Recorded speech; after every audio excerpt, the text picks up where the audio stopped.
বিএনপির সমাবেশে প্রধান অতিথি হিসেবে ভার্চুয়ালি যুক্ত থাকবেন তারেক রহমান। স্লোগানে স্লোগানে মুখরিত পুরো নয়াপল্টন। খণ্ড খণ্ড মিছিল নিয়ে এসেছেন নেতাকর্মীরা। পূর্ব ঘোষণা অনুযায়ী বিএনপির সমাবেশ ঘিরে রাজধানীর নয়াপল্টনে নেতাকর্মীদের ঢল নেমেছে।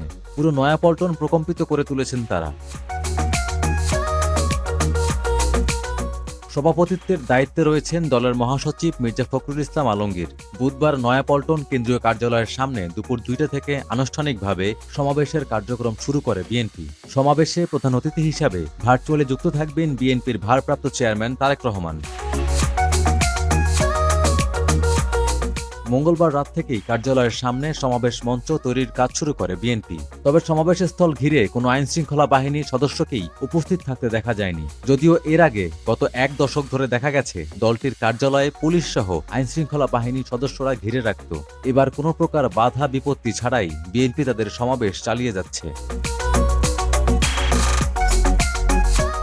রাষ্ট্রপতির আদেশে মুক্ত বিএনপির চেয়ারপারসন খালেদা জিয়ার পাশাপাশি দলের ভারপ্রাপ্ত চেয়ারম্যান তারেক রহমানের ছবি সম্বলিত ব্যানার, ফেস্টুন শোভা পাচ্ছে সমাবেশস্থলের বিভিন্ন জায়গায়।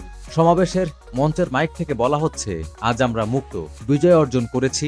এখন অনেক সুযোগ সন্ধানী দলে ভিড়তে চাইবে, নিজেদের মধ্যে বিশৃঙ্খলা সৃষ্টি করতে চাইবে। এটা হতে দেয়া যাবে না।